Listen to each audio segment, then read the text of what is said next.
I don't know where these voices came from. I mean, every song that they sang, I mean, it brought tears to my eyes. I laughed, I cried.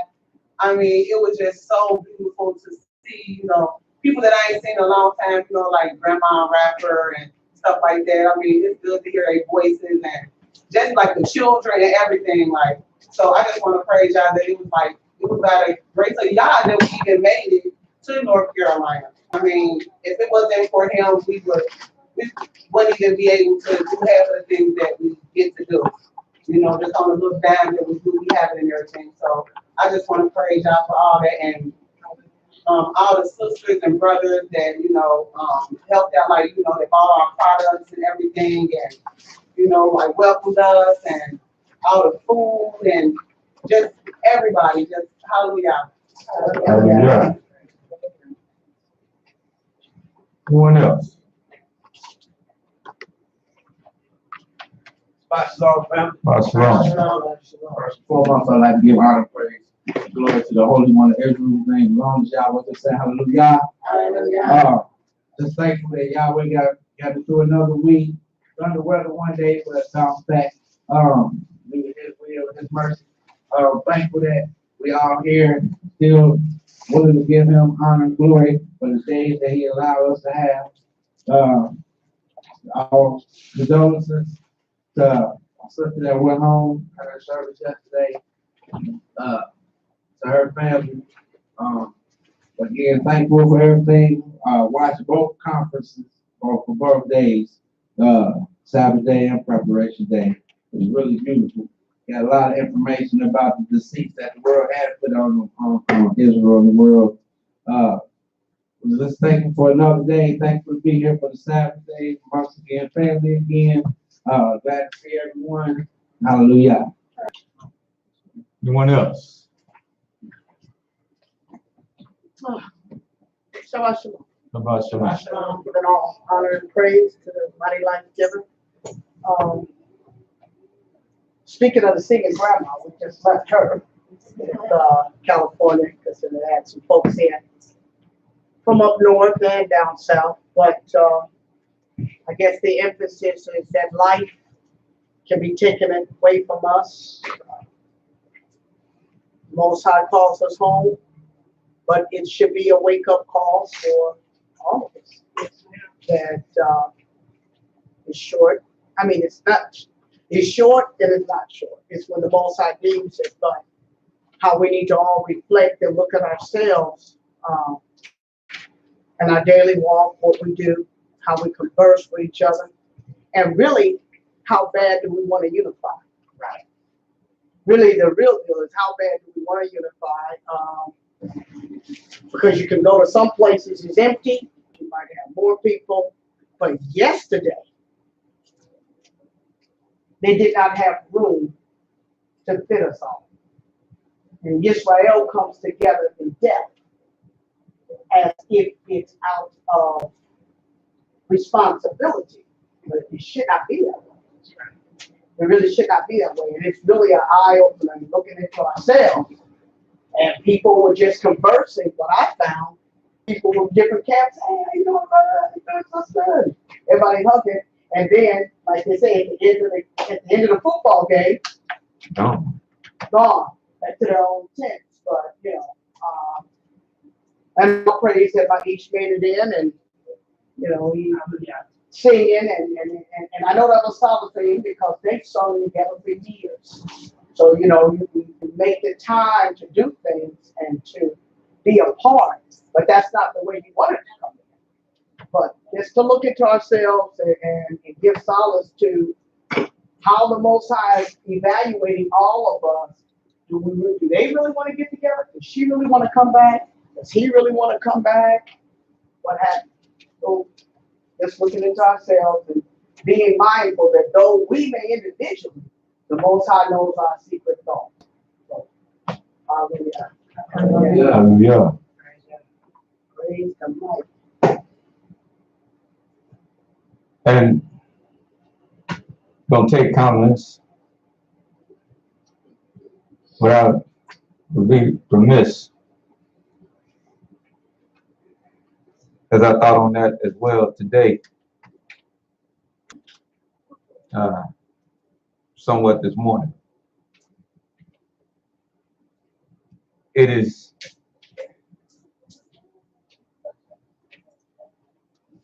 comment, statement, true and taken. But I want to just speak and say something. It is not simply just Israelite flaw. Oh, absolutely. That is the flaw. And this is the flaw of mankind. And one of the reasons why it's the flaw of mankind in general is because when you said eye open, and we had a Sabbath on it last week. We had a Sabbath on it last week, and we talked about it. But one of the things in our daily life that becomes apparent is taking things for granted. It's taking things for granted. And do we really have a good scheme and scope of how to look at things? And I'll even say that leading up to some, well, you know what, I'm going to say it. Who else have comments? Because I want to make the comments, because I want to even bring that home to another topic that's hot button topic out in the world. So I'm going to defer right now. Yes, sir. Yes, sir, my brother. Yes, sir. Yesterday was big for me because in the scheme of how the Most High works with us and gives us things to look at so that we can look at ourselves, see where we're at. I just like to thank the Most High for all that the Most High does. I like to thank him by saying hallelujah, because yesterday the Most High gave all of us that used to be together something to see. It was big. It was bigger than what it appeared to be, and it was felt by many. A lot of the singers that I sang with from the year we started singing around 1998, whatever. Hilkiah, she wrote the first song that we ever had. I Love God. That was all we had. Didn't have anything else. For a long time, it was a laughing stock at the house of Israel. Yeah. They called us up. Yeah. Laughed us to scorn. Yes. But one day, the Most High brought us together.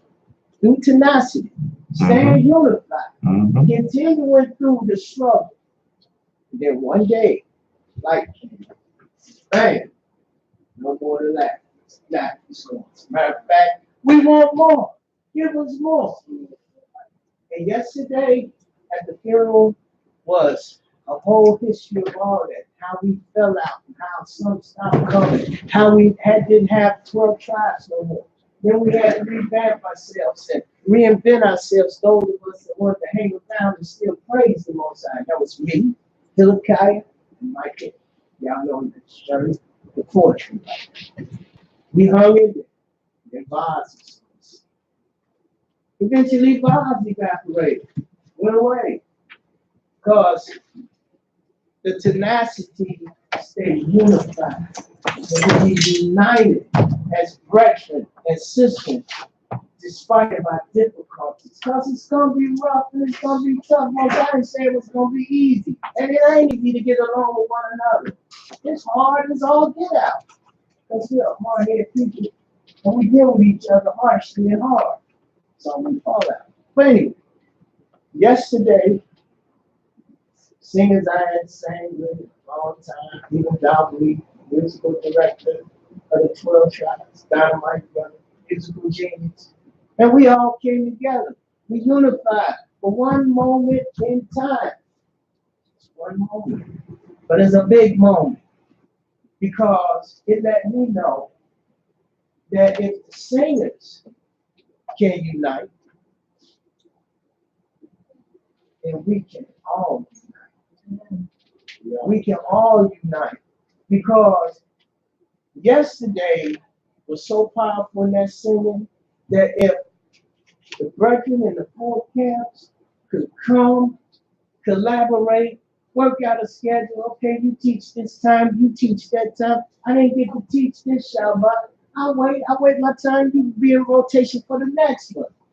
And you put all that singing and all that teaching and all of us under one roof. Hallelujah. That's power. Hallelujah. That's power. I saw that. That is power. Okay, there's a scripture when King Solomon, what he said, King Scott, he did a whole big thing, slaughtering the animals in the temple, and it was just a big celebration in the temple, and the priest was there, the singing was going on.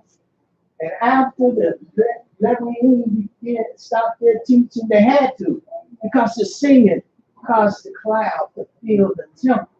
They had to back down. That was too much power. But the power came through the teaching, and the singing, and then the watchers filling it, and the Most High being told that your people is doing a good thing, man. They raising your name, they singing. We feel good. Because I felt good.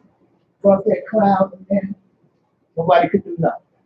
Only thing you could hear was the singing. But the Levirate had to stop teaching. What I'm saying is, we are a powerful people. But we ain't powerful separated. I'm going my way, you going your way. Got a great teacher here, great teacher over there, great one over there. But man, put that all together up under one roof and get that singing in there. Y'all ain't seen nothing. Y'all ain't seen nothing. But it was displayed yesterday. It was displayed on Front Street yesterday for those who don't even follow the Most High. Yes, sir. To catch that feeling. Yes, sir. And they talked about it. They were amazed. They caught that fire. They felt that power. We ain't doing no justice to it. And this is not a knock on my good brother here. It's not a knock on any of them. But it's a knock against us as a people. What do we want? We want freedom. We want to stay here the way we are. But yesterday was big. It was big. And that singing, man. Because the night before was only a handful of us trying to practice and get something together to present before the Most High and to give homage to our sister that once sang with me for years and years. And we were like up and down the roads, conferences, singing and practicing. So we was wondering, a few of us, how is this going to turn out? How's it going to go?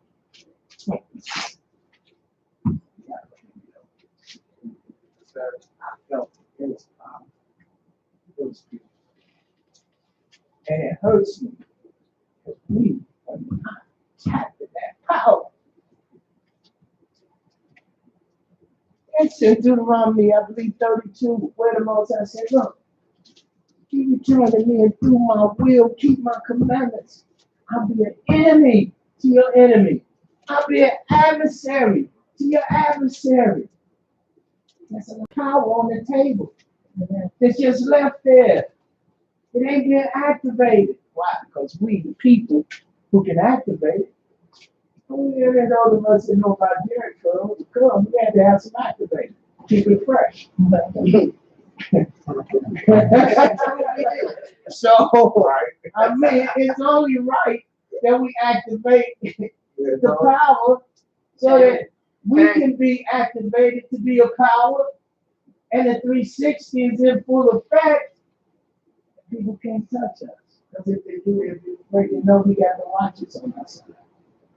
Mikael, Gabriel, all those powerful watches. They will fight behind you. So yesterday was big. So I had to share that because we gotta be about that. If the singers could come, surely teachers can come, and we get up under one roof, and we ain't saying nothing.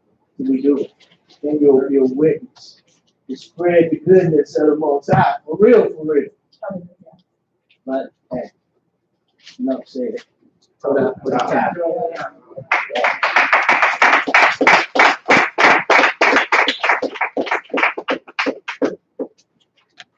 Any other comments?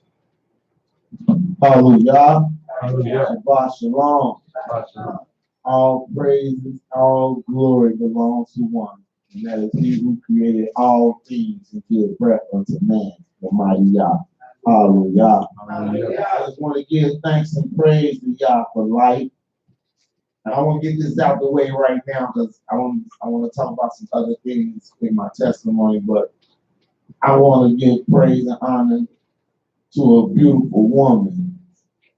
I call her affectionately by the name of Mama Gilda. Me and her sons have been friends for over 35 years. And 6 months ago, I was with my friend and he buried his father. And yesterday, he called me and told me that his mom has passed. So it's been a barrage of things from yesterday going to see the service, the homegoing service of our sister Marat Hilkiah, and to see all of Cincinnati, Israel together was a beautiful sight to see. And it just brought things to perspective for me. And then I had my brother call me while I was trying to do some work, and then just had to leave work to go to him. So it's just a wonderful thing how Yah moves in the kingdom of men and how he let things be known that, you know, you're going to belong to him and live a life and be righteous in it. Or, you know, he's going to move through your family. He's going to come to you. He's going to make things happen. He's going to make you look and see. He's going to sit you down and make you pay attention to him so that you can see it. So I just give thanks and praise to Yah for the life that he enabled me to be a part of and to enjoy the teachings and the lessons that I got from my friend's mom, and that he be with them and strengthen them. And I send them my humblest condolences. So hallelujah. Hallelujah. Now, hallelujah. Praise the mighty Yah. Because this conference I went to in North Carolina, oh, have mercy. It was amazing. It was phenomenal. The teacher, I love that teacher Moray Malak, how he taught and broke down things with man, woman, and just breaking down the languages of dealing with English and then Hebrew and Paleo Hebrew and Aramaic Hebrew, then ancient Hebrew. I'm like, goodness, brother, there's so many things that was taught that I learned with the deception, and that these words that we speak in English, we got a lot of praying to do. We got a lot of asking for forgiveness when we praying to Yah, because words we saying out our mouth ain't even words. Ain't even words that we should be speaking. But we don't know our Father's words. We don't know their true word. We only know words that we've been given. So I praise Yah for looking into my life and reaching out to all those who call on his name, who are striving to learn, striving to get better in Yah, striving to know what it means to be Hebrew, to be a Hebrew Israelite, or even to be a servant or a chosen of Yah. So I'm just thankful. I'm happy. You know, it's a wonderful thing to be here in the sanctuary again amongst friends, family. It's just a wonderful thing just to be able to serve Yah with this breath that he gave us in this life. So, hallelujah. You know, I'm ready to learn some more. I'm ready to get something else done and let Yah word and let Yah glory be magnified. Hallelujah. Hallelujah. Anyone else? Yes, young man.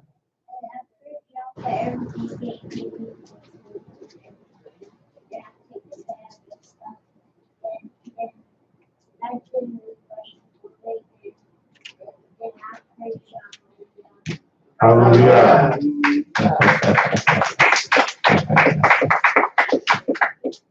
No one else?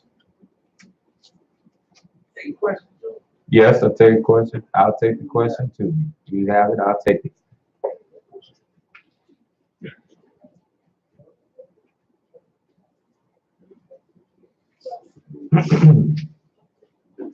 Oh, hallelujah. Hallelujah. Oh, praise Yahweh. Oh, no, I got one question. This is about, I did just read on, Jeremiah 37 and down on 24. No, not 24, it was.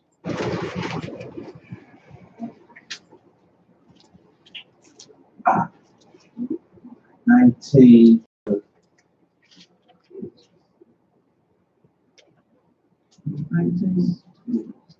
No, excuse me, 16 to 19.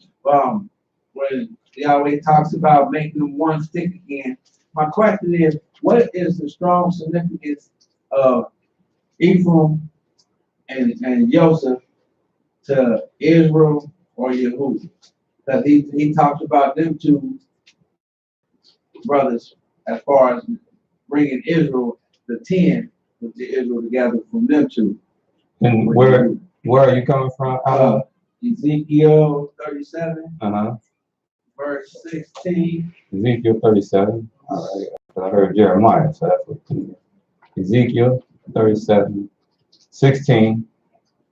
Yeah, verse The two different sticks yes, when he talks about we're bringing them back to back one together. state, Yes. the house of Israel and Yehuda, Mm-hmm. but he talks about Ephraim and Joseph as their significance of being namely brought out instead of just all 10 tribes or just the other 10 tribes. I'll put it like that. All right. Hallelujah.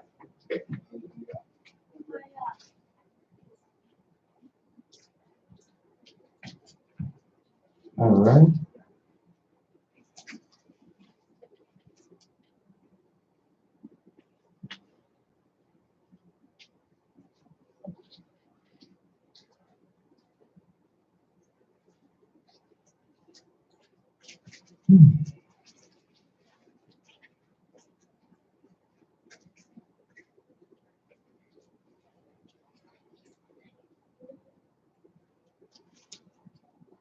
Got another question before we rock and roll.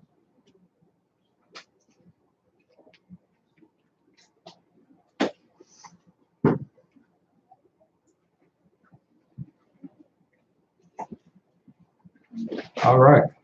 Well, if not, let's go. Let's go. Let's go. So they say. I just got a question. All right. I knew there was one more. I got a question. Bring it on. I don't know, it ain't no real complication. Oh, wait a minute. Wait a minute. Hold on. Yeah, hold on. Hold on. You suspended. Yeah, you suspended. Right. No, you suspended. Yeah, that he got that fast. He almost did it. Huh? He almost got that fast. He suspended. Huh? Yeah, thank you, sir. He suspended too. Don't do it. No, we playing with our brother. Come on.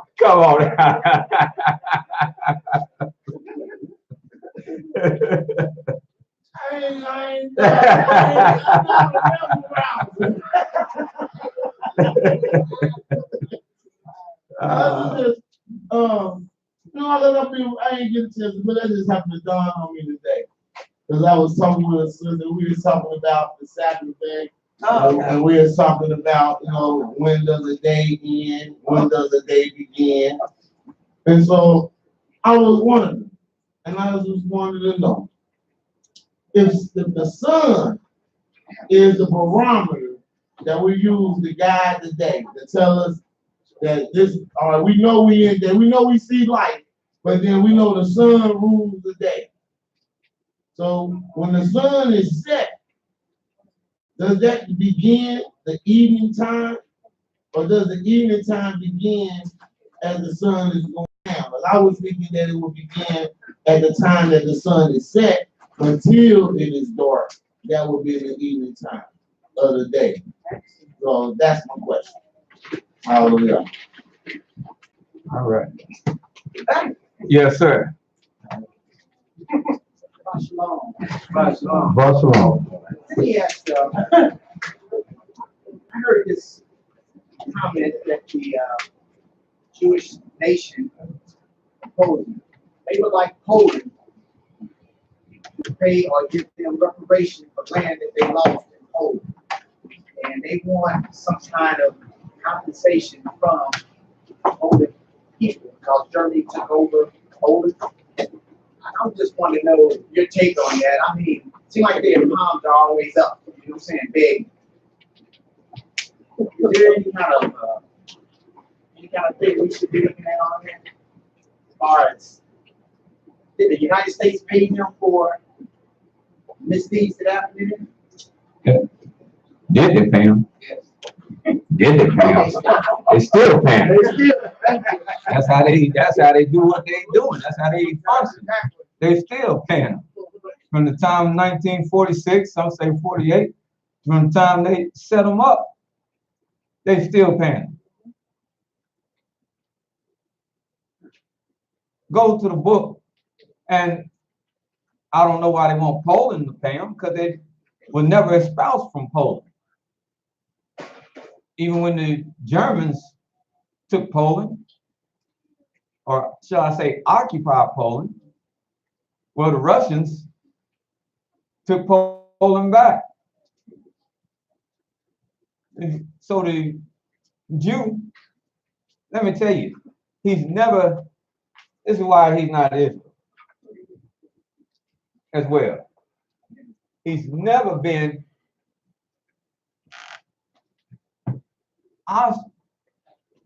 objectively taken from anywhere. Did you hear me? He was never objectively taken from anywhere. His lands was occupied. Germans did not send them away. They occupied Austria. The Germans occupied Poland. The Germans occupied all that region, henceforth World War II. But subsequently, at the end of World War II, when Germany was defeated by namely Russia. See, you've always heard about the internment camps of the Jews, haven't you? Huh? And the ovens of the Jews being put in the oven, right? You've always heard of the Jewish Holocaust, haven't you? Huh? But let me tell you something.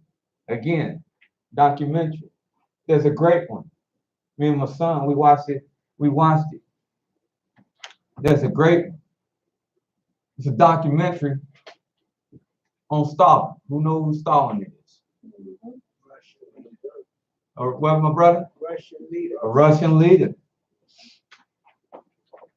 A Russian leader. And a terror. A terror. He's such a terror that he told Winston Churchill, when they finally formed the alliance, Churchill went and said,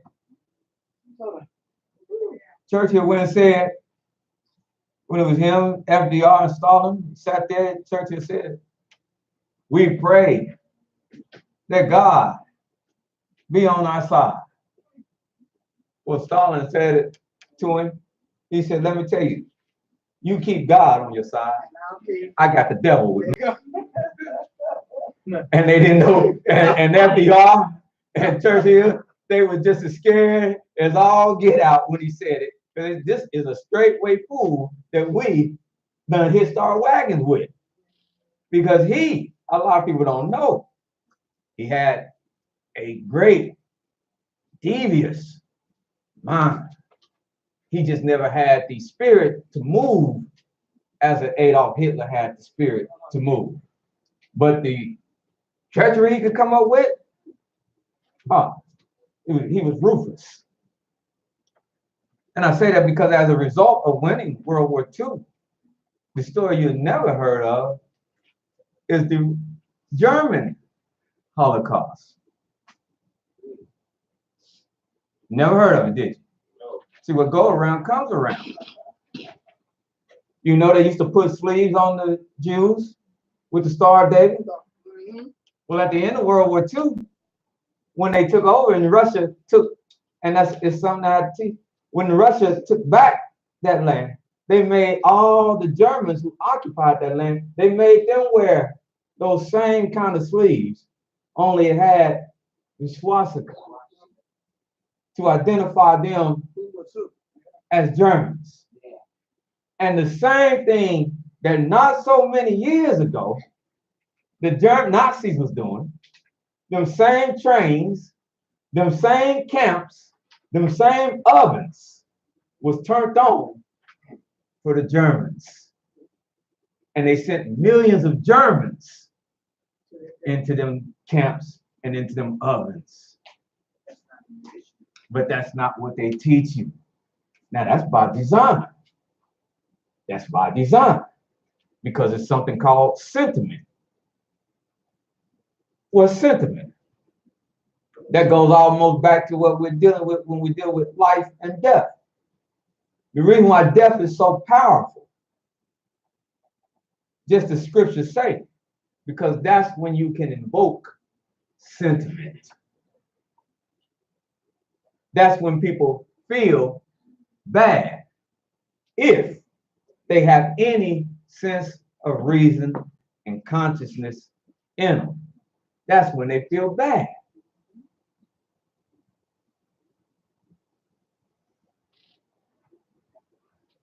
Then this week, you felt, or should have felt real bad, even though we wasn't there. We hundreds of miles away. You should have felt real bad if you heard about the sister in Texas, where the officer shot her to death. Gunned her down. How many heard about that? Gunned her down. Well, wasn't. But she tried to do that, hoping, again, that would play on his mentality. So she tried to use life. That wasn't even enough. But it should have made you feel real bad. Then death didn't even come into play. But there was a brother in his own yard. Him and his wife and the children just cooking out.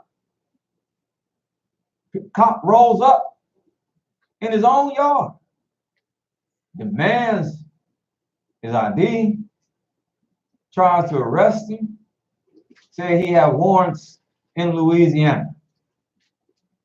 The big scuffle break out. And the brother said, I don't even live in Louisiana.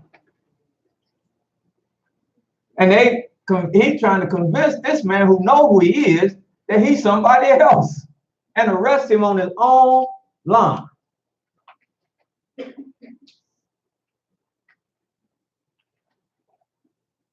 See, there's a lot of them.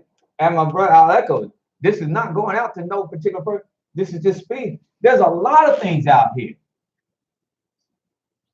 that is our wake-up call. There is wake-up calls coming at us so frequently that I dare to say that might even be the problem, not with the Most High, but with us. They coming so fast and so much that we are desensitizing ourselves to it and not paying attention as to what's going on in the world around us. Which is what Yah told us to do, because he said, you will be, as well as the star, the sun, moon, and stuff, you will be in the world for signs and wonders. When people start seeing things happened expressly to you and your kind. So people say, well, you talking about black? No, I'm not talking about even all black people. Because you have to name me. And I would ask you, give me a long list of Abu Adar Salam or Makiki Nafiri Nahanu. Of course, I'm making up names, but these names sound what in origin? African. African.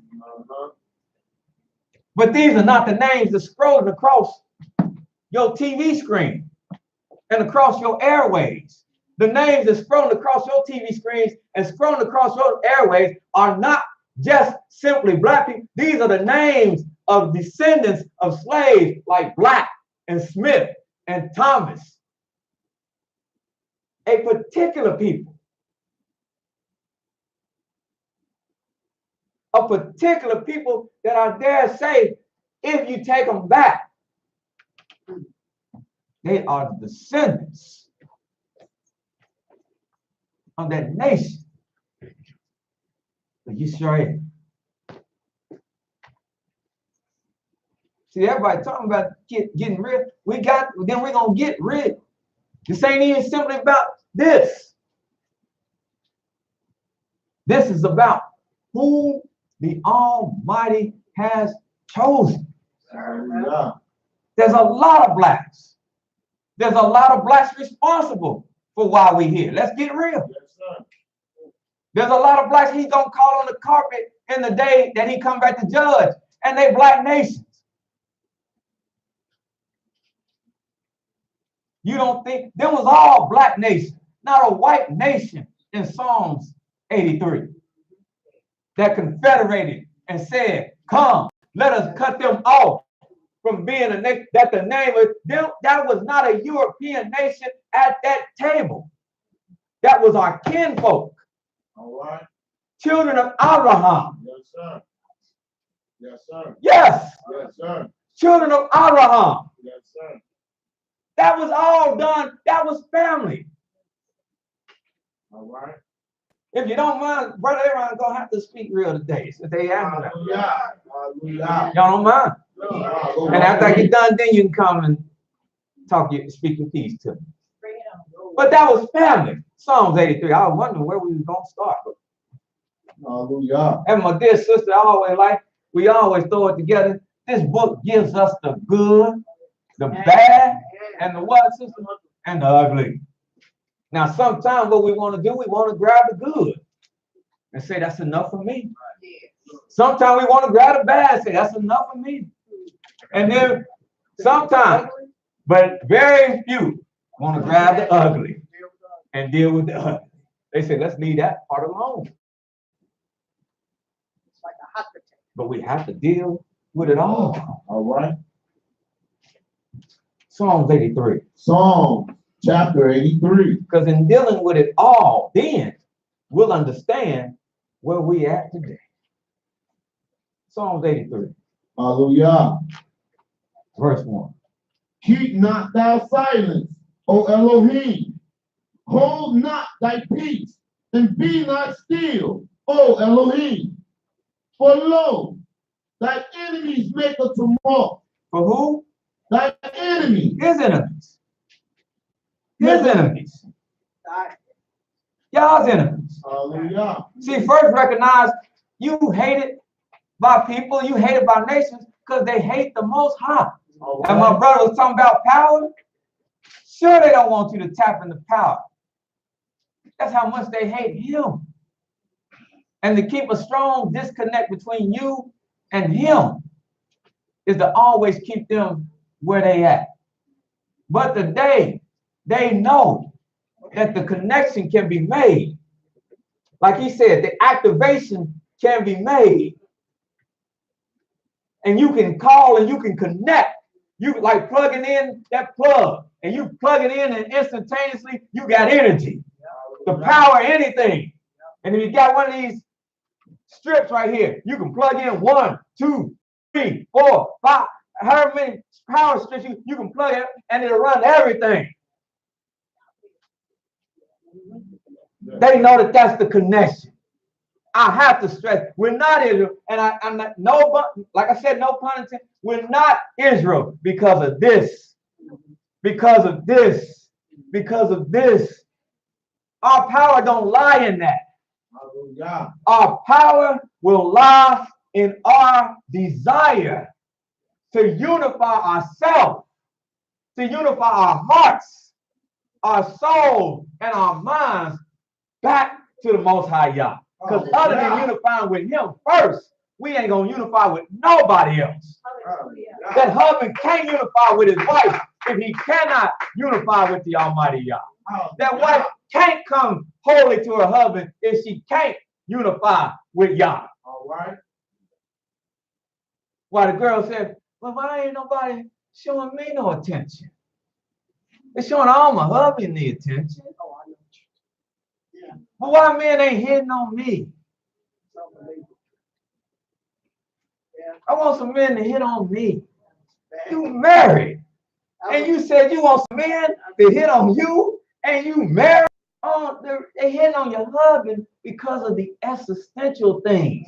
His fame, his fortune, the spotlight, the glamour. They hitting on him because of that. Because he on TV. Right. And they think that make him special. But you are so jaded, and I don't want to sound too hard, but jaded, that you think, or you missed the picture. See, the Almighty even have that illustration. And I don't want to jump around. So I'm not going to tell you to turn there. But see, ain't nothing new under the sun. All right. If I remember correctly, there's an illustration where a great man coming in the city. And he's just jumping. He's doing like my brother do. When you see him go up and down the aisle, just jumping and twisting and turning, flailing himself innocently. He's lost in euphoria. And he has very little on. They're clapping, shaking the cymbals, blowing trumpet, and it's a big thing. His wife looked out the window at it, the whole thing. Yeah. So when he gets done, it comes up to the only one that has his heart at that time. And he still got the spirit of joy of Yahweh. He still got that spirit of the Almighty upon him, on him when he gets to his door. And when he gets to his door and he comes in and he wants to share that spirit of joy and give it to his whole house, namely starting with his wife, she says to him, what a shameful thing I saw the king do today. How he flaunt himself amongst all the daughters of Zion. To entice them.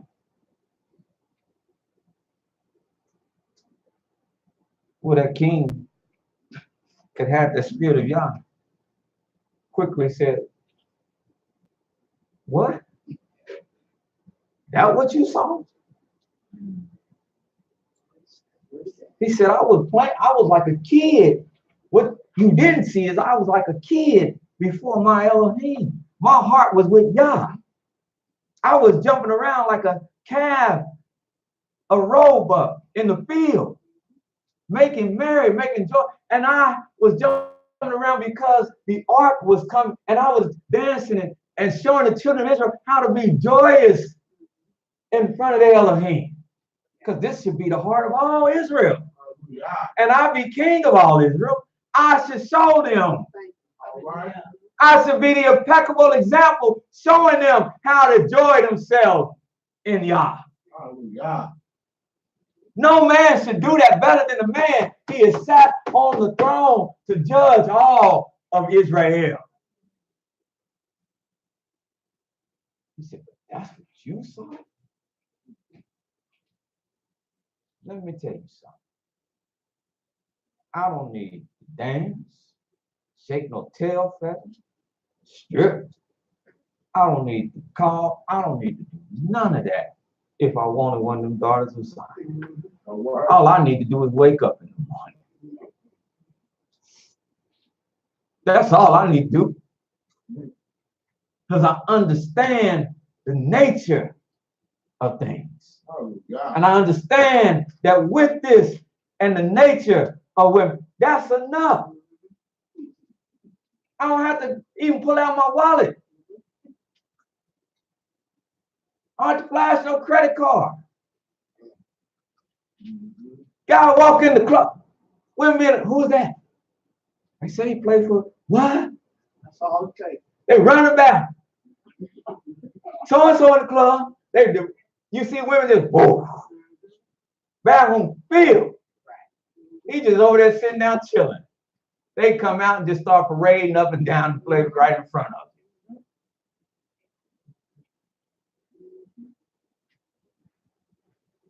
Because he know the nature. But what he wanted her to know is my love is to you. But what you said to me, that's very, as your help, that's very offensive. Now that was so offensive to him that he told her, I'll not touch you in an intimate way the rest of your life. And she lived as a woman in widowhood.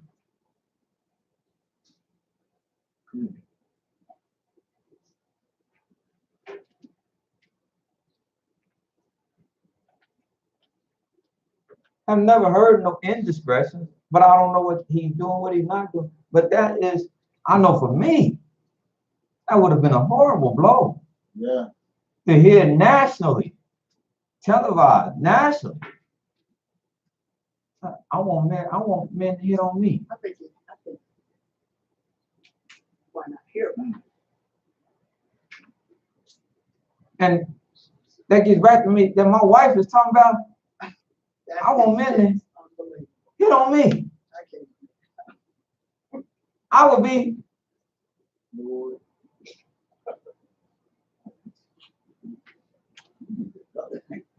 Can you stay with that again, brother? Can you stay with that? I got I would be, Can you just stay with that because I'm hearing you speak, right? And I'm thinking about Israel and the Most High. Now, Israel's the Most High's wife, right? Right. Now, and we saying we saying the same we thing want attention from these from other gods, Yeah. from other things, Yes. and from other people. Right. And so I'm hearing the story and I'm just like, man, I'm looking at Israel and how the Most High is feeling about his wife. Yes. Because we, being the wife, doing the same thing that sister said on the human level, but on the spiritual tip, that's us. That's us, right? And that's why you always hear me talk. And my message is beyond just Knesset and things, because that's why I said that's why we must accept this good, this bad, and this ugly, because when we let this book speak to us, on every level, things start to permeate down that you can understand and make the sense of things. Oh, God. Just as we spoke last week, and I know they dealt with it, and that was going to be my dissertation. What was the, for them that was here, what's the greatest deceit? Because there was language, deceit is in language, but that ain't all. Deceit is in everything. But as I told him, you know what the greatest deceit was? And who it was perpetrated by? Need look no further than the Israelites themselves. They let deceit come in. Yes, Yeah. sir. They let deceit come in. Yes, they did. Yes, they did. They let it come in when they had the word of the, just like today, they letting deceit come in. I'm gonna stay real. I'm gonna do Al Sharpton. Keep it real, keep it real, keep it real. Hallelujah. And we're talking about unification. I'm not anti-unification, but I know what I see. All right. And I know what I see when I see it. Hallelujah. And it's not that I'm anti-unification, but I'm so old enough. I'm too old to get beat up on voluntarily by anybody. All right. And if I think that's gonna happen, I don't suffer from abusive syndrome. Where I've been beat on so long, I don't know how to stop being beat up. No, when I see it, I'm gonna love you, but I'm love you from afar. I'm gonna love you with a restraining order.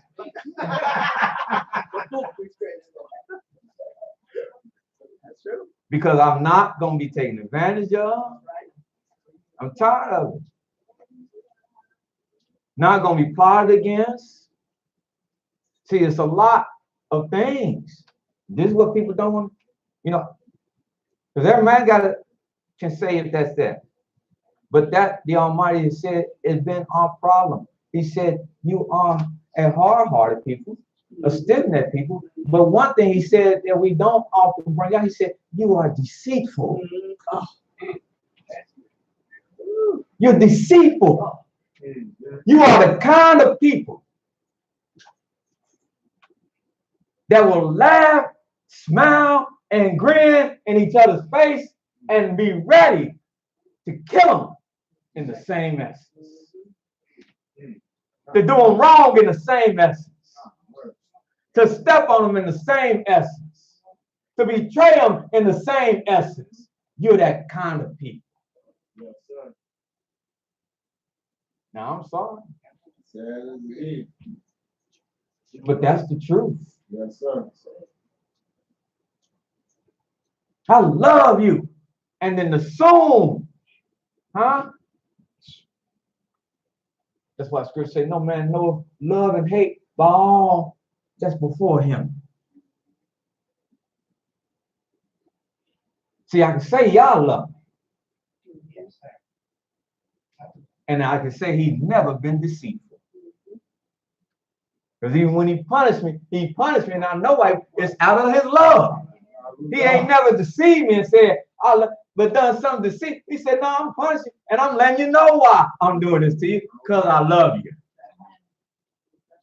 So don't let your heart be deceived.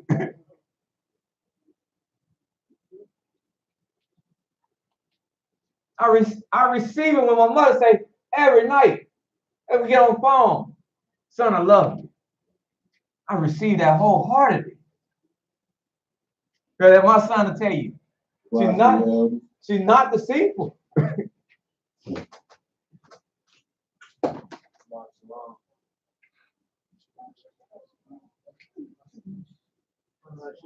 Shalom.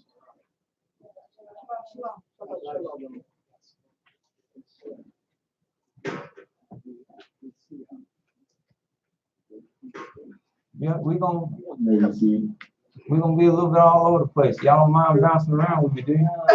And like on TV, a little bouncing ball and this. We good. All right. Are you going off that topic of the superstar and position? I don't know where I'm going. Oh, I was going to tell you. Sometimes we do have to consider the company we keep. Yes. Because she said that to a swinger. Yes. She said that to a swinger. Yes, she did. And I'm not saying Yes, she did. excuse her for saying. Yes, she did. But enticement Yes. is And not only the company, true. not only the company we keep. See, because that only goes so far. See, that's why I said I don't know where I'm going. That only goes so far. That's why David prayed and said the most beautiful ending of one of his songs and prayers. He said, let the meditation of my heart and the words of my mouth, the things that's in me, that's what I'm going to with the seat, that's in me. Let it be acceptable in thy sight. Because in the end, things that creep out of you, they of you. Because I can have all the company talking about, man, let's go do this. Let's go do this. Let's go hit them up. Let's go hit them up. But if I have been meditating, that ain't right. If that's not what's in me, then I say, look, I'll catch y'all later on. Like I tell my son, you in the company of your boys, and they talking about doing this, they talking about doing that. You know what's in you. It's time for you to tell them later on. Because blame game can only go so far. It's still got to come back to you. That's what Proverbs says. If sinners entice you, isn't that what Proverbs say? If sinners entice you, huh? He didn't say consent to them and then later on say, well, you know, they told me. He said, if they entice you, it's your job to what? Split. To get away. To save your own self.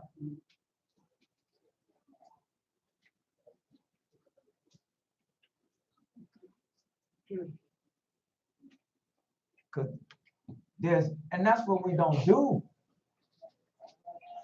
The glitz, the glamour, everything I just got to speak to it. It's there, and I love a good time like everybody else. But if there is deceit, did I have your Psalms 83? Huh? Yes, sir. You understand? Get rid of the scorner and the strife. It'll cease. And that's what we're not willing to call out.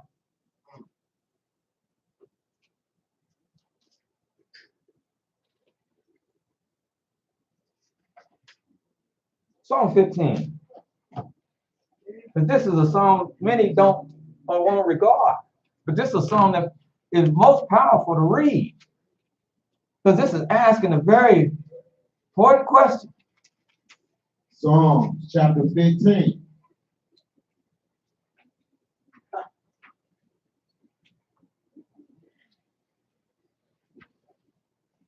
Yahweh, who shall abide in thy tabernacle? See, because that's what it starts off asking. That's what it starts, and that's at the movie out there, the end game, that's the end game. Where are we trying to go? See, it ain't even about you, because I want to get in this building or be in that building. Where are you trying to go? The end game, what's the big picture? Because the big picture goes even beyond just this here and this now. The big picture is, where do you want to be? Because that's why. What, brother?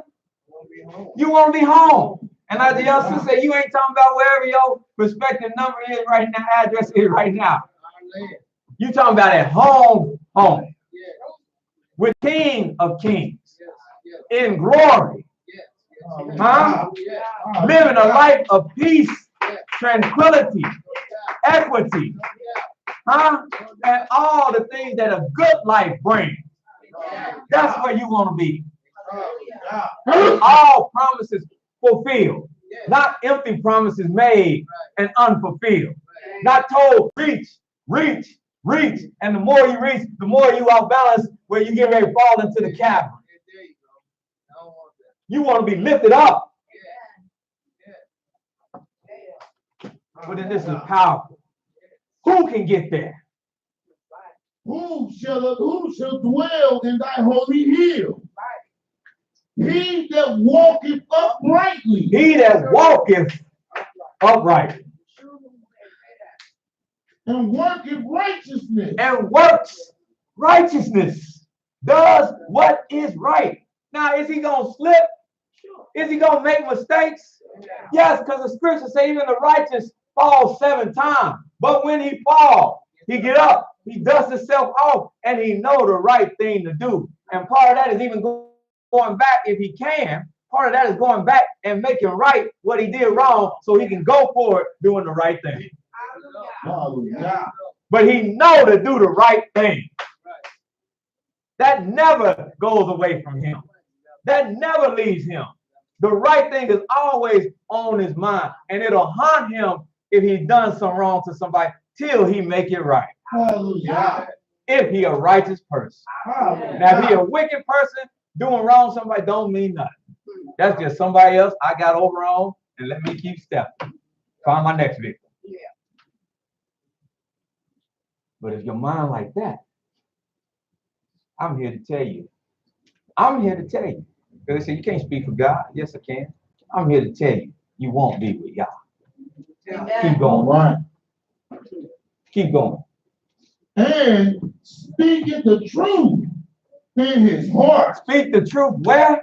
In his heart. Speaks the truth where? In his heart. Now let me tell you, to do that and to get there, that takes a lot of work.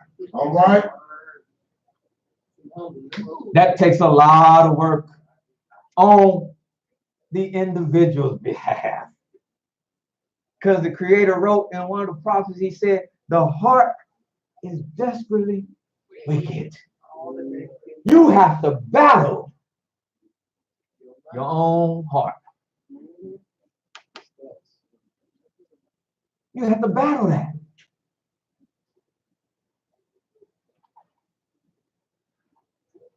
So that the truth can permeate. That's what he's talking about when he said, make you a new heart. Hallelujah. Circumcise your heart. Y'all already know what he's talking about.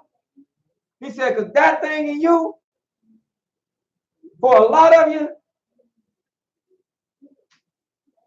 might be a little bit of genetics, might be a little bit of environment, a lot of just bad things you done picked up around the way. But you better carve it out. You better seek a heart transplant. Quick, fast, and in a hurry.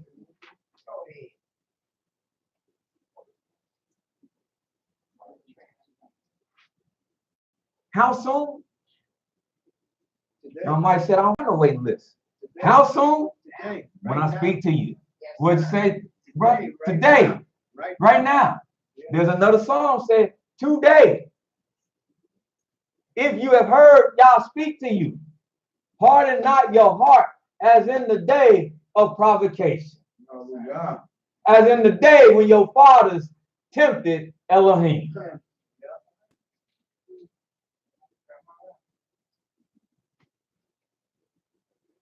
Because tomorrow is not promised.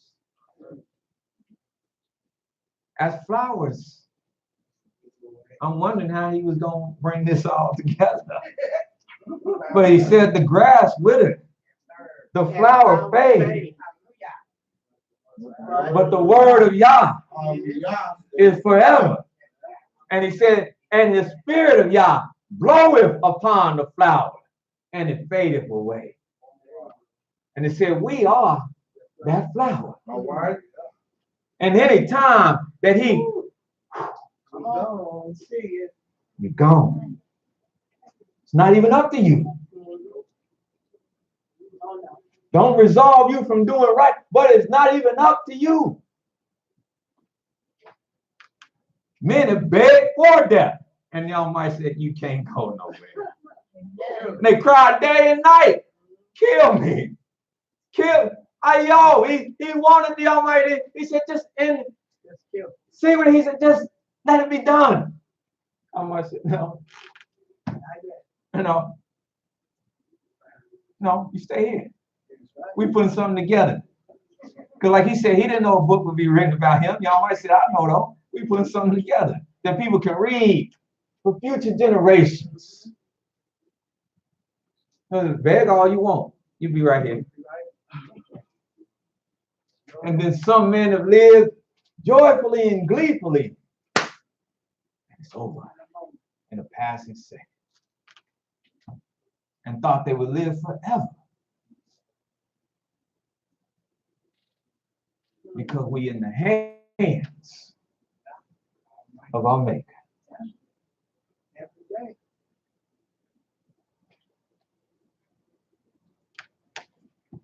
He that backbiteth not with his tongue. That's deceit. If you don't know what backbiting is, that's a form of deceit. Oh, you my girl. I love me some Sister Brenda. Why is she there? Why you sitting with her? Right. Then a couple weeks later, Sister Brenda get a call from somebody else who like to keep stuff going, talking about how you got on the phone, talking about her like a dog behind her back.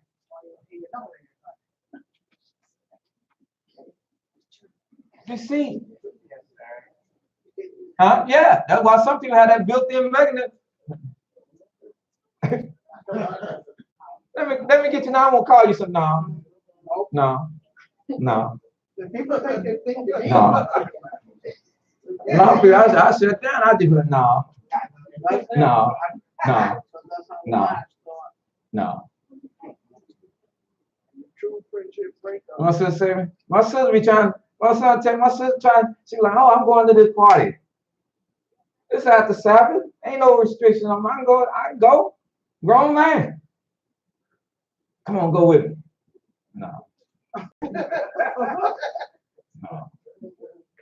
You don't get out enough. All you do is you go that Sabbath, you go home, you go to work, you don't get out enough. I get out of plenty. I get out of plenty. Even when I'm in, I'm out. You don't know where y'all taking me when I'm in. I get around too far. I get around. Look at the young folks even perked up in. They're like, oh, what are you talking about? Too far. I know that's their problem right there. Too far. I get around. But no, I don't want to get around that kind of crowd.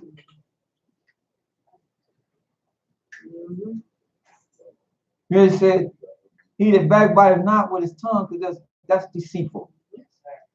Nor doeth evil to his neighbor. That takes deceit. Hey, neighbor. What's up, my dog? Then you go on for a couple of hours and they're trying to bust in your window, take your 55-inch television. You come on, window all buzzed out, you like, man, didn't nobody see nothing? No, cat, we ain't seen nothing. TV right in his closet. He the main one. It's a lot of deceit. Yes, it is.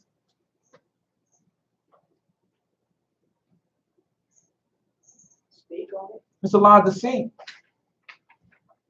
Oh, I want to be able to, I'm upset. Oh, I know this is going to get me in a lot of hot water. I am so upset. They are passing this abortion law. Because it don't allow me to choose to do with my body what I want to do. Now, let me tell you something. I'm pro-choice. I mean, y'all pro-choice. Are you pro-choice? I'm pro-choice. And I'm pro-life. Let me explain myself, how I'm pro-choice. Because the choice should be made, and you should be thinking about the ramifications of what you're doing before we do it. You grown. Let's not deceive, huh? Let's not deceive ourselves. When man and woman lay down and does what's natural, what is most of the time is end result. You know it. She know it. He know it. They know it. When they're breathing heavy, sweating all over the place. And I'm talking about both of them, because don't even be deceived that it's just on one person. She clawing him, he ripping at her. You know what's going down. But you want to deceive. Ourselves. Then the one we want to pay the price for it is the entity that had nothing to do in the matter at all. Had no say in the matter at all, and we want it to pay the price for us and our deceit with one another. Y'all, I'm gonna stop. I'm gonna stop. It's close. I'm gonna stop. Y'all don't hear me. We're deceitful. Yes. I'm gonna get real down now. I see the word is white. We get together with deceit. I want to get him because he got money. I want to go out with her because she. No fruitful thought in our mind. No stability within our mind. No building within our mind. She's just something for right now. He's just something for right now. A lot of deceit.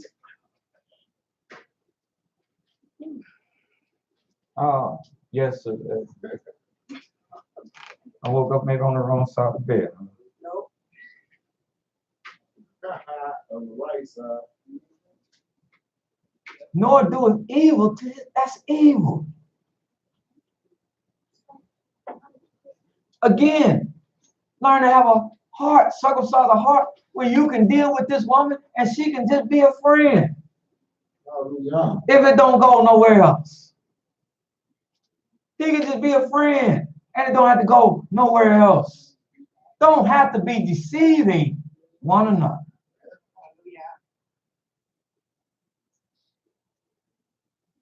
See, I told my son, I said, look, I'm begging to tell you this, kind of. Because I love it. I love everybody. And I'm just saying it. You do whatever you want to do. I said, but I love everybody. So here's what I'm begging to do when I go the way of all flesh. I'll make a nice list out to you. That way people ain't got to worry about taking off, burning themselves, and all this kind of stuff. There'll be a list. And these are people that can come and watch up. Because a lot of people come. If you won't deal with the person in life, why come and be fake and phony and stand over them in death? A lot of times that's more hurtful to the family than anything. When somebody come up in there and they knew how they was toward that person in life, but they want to come and stand up over them in death. Still in that time, deceit. Private. That's what my mother did. She said, it's private. She said, because it had, I said, Ma. The language she used. But Cain did it. And did deal with me? Yes, because he knew. He did it. He knew what he was doing. And I'm speaking this way, I'm going this way because until, like I said, this ain't no fun, but I know what's there. The Almighty has pulled the wool off of my eyes, and that's through all of this, that's what he did. And there is some deceit out there that people don't know about in the hearts of men. Now, I don't have to name drop, but I'm telling you, there's some deceit out there.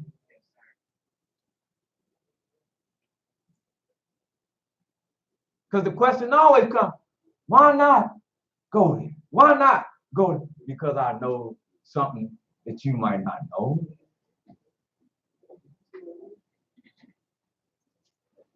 A lot of people won't find fault with what he did in his death. But the man knew some things that everybody didn't know. That's why he went the way of all flesh and left it like it was. We can Monday morning quarterback say, well, he should have did this. He should, but he said no. Because I know what a lot of y'all don't know about each and every last one of these guys that I dealt with.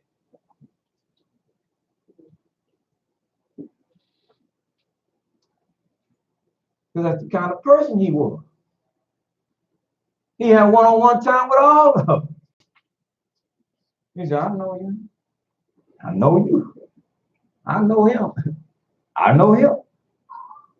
And that's why he said, as the old folks used to say, well, don't come out in the wash, come out in the rinse.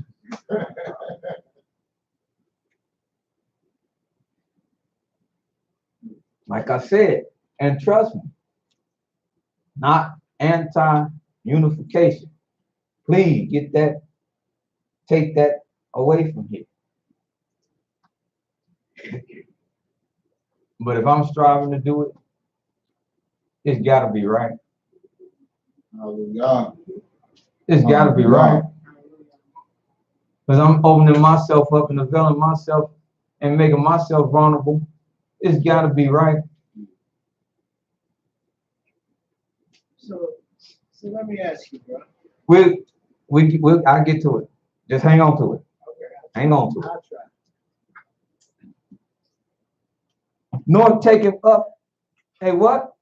A reproach against his neighbor. These are all things y'all are saying.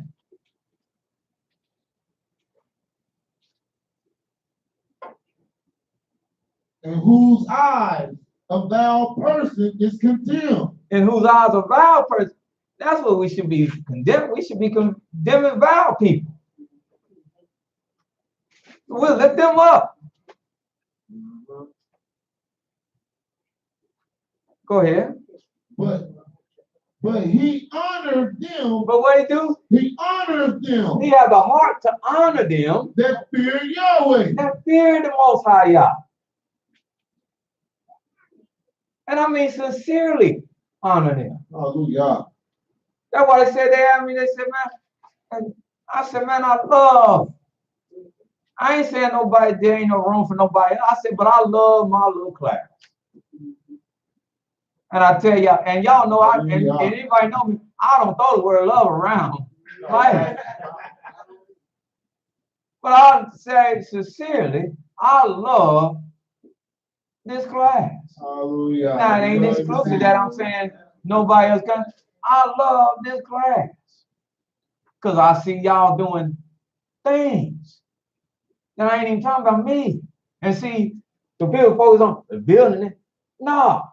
I love it because I done seen sisters unite every Shabbat, and it ain't phony.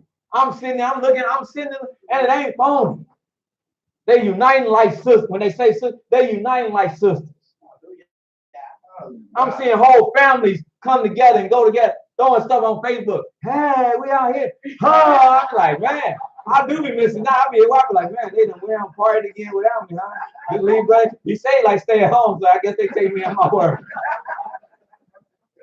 But they out, you know, holding up their little glass margarita glasses and having a good time. I say they know brother Ron, you can't get no apple cider at the club, you know, so they just leave me out. That's all right. But I have joy in seeing them enjoy one another. So I get a big smile on my face. I say, look at this. And it's genuine.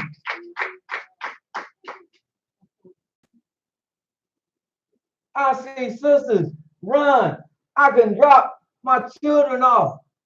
Not like I'm take care of them. Sister call me and Psalm come. Now Psalm don't go many places because y'all know how I feel about it. And y'all don't want me teaching from the Justice Center or Lucasville. So she don't get to go many places. They had sleepover at school. I said, no. No. That's right. Some of her kinfolks, she don't even get to go. No. Go with her cousin, no. But the sister called, want to do it. When you want me to drop her off? How long you gonna keep it? I go back home, I lay down, I ain't got a care in the world. A care in the world. I see him cutting up. Big head might be running through his sister say, hey, I'll knock your block out. I walk by like, hey. He be looking at me like, huh, you gonna help me? I'm like, it's gonna knock the block off. You gotta stop it. I feel it. Hallelujah. In other words, I feel it.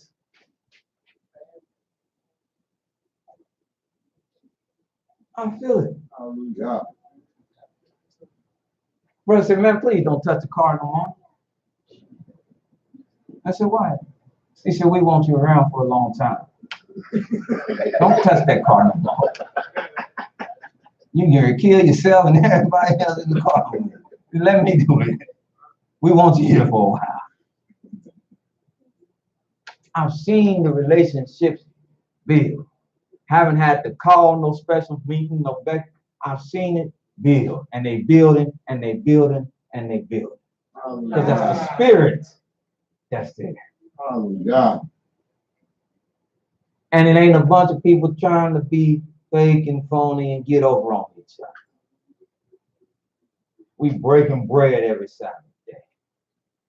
We move, and we're gonna move. Young man, I believe he's gonna do greater things. We're getting people coming in. Hallelujah. We're gonna do greater things if we keep it 100. It's right. And honor each other.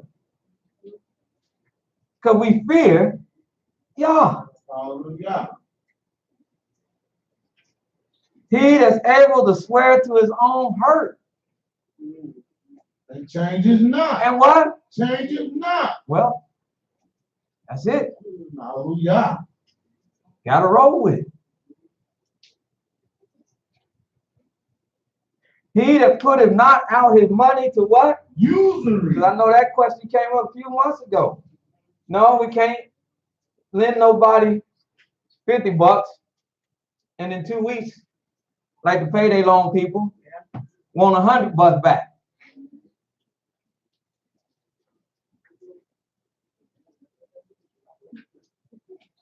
Nor take a reward against what? The innocent. The innocent. Then he said, he that doeth these things, what's his fate? Shall never be moved. He's never going to be moved Hallelujah. because he's on solid ground. He's not moved even when he's corrected. He's not moved because he's on solid ground and he received the correction, because you can receive the correction when it's coming from a place and a heart that's sound and good like yours. But when it's coming from some place that's got all kinds of imaginations behind it, you don't want to receive that.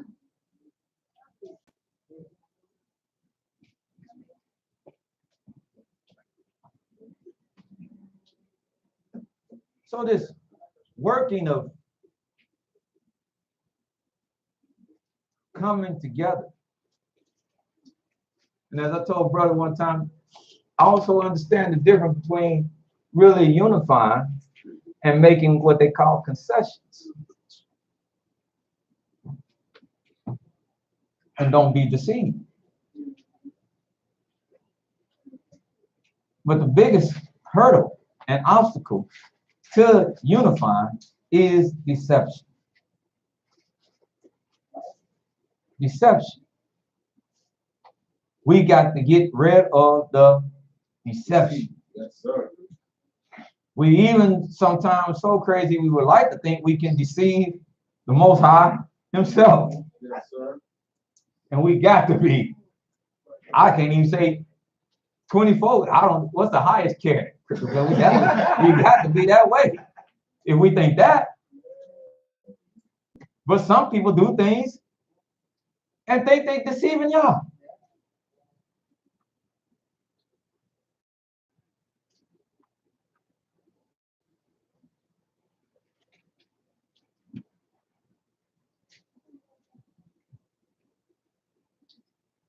You said it. You said a nice word.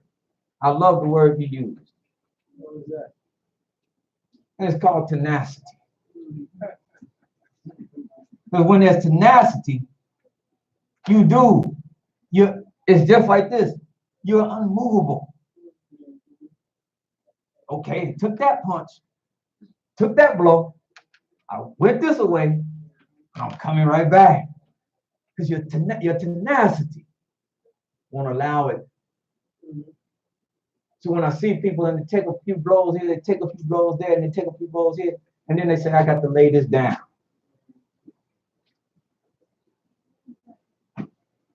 Because I'm going to tell you now, I was there too. I know, all right. I heard a lot of conversations where I heard people say, I laid Yahweh down. At the sister's funeral. They ain't say it like that, but the way they talking and what they doing, more importantly.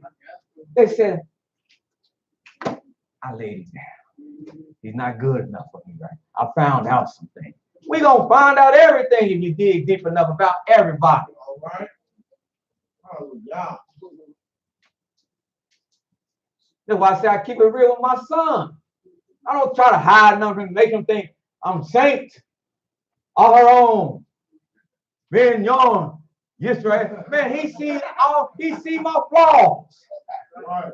Because if he dig deep enough, he'll find them out anyway. So he might as well find them out from me, so that somebody down the road don't have to tell him, well, your daddy was such a such. He know my good, he know my bad, he know my ugly. So he can do the good that I did, fight against the bad that I did, and extricate the evil that I was when I was.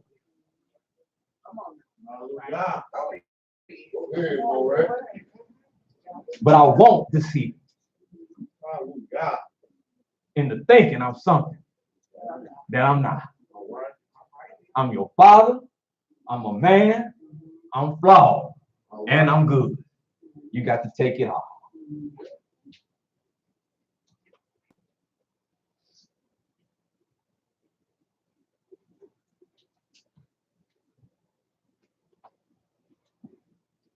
Too much deceit.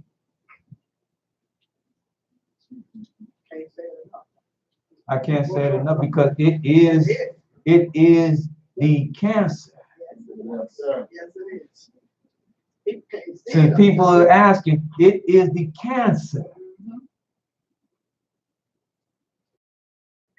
that's spreading through the body of the family of Israel. All right, now. That's killing her. All right. Go ahead, all right. Go ahead.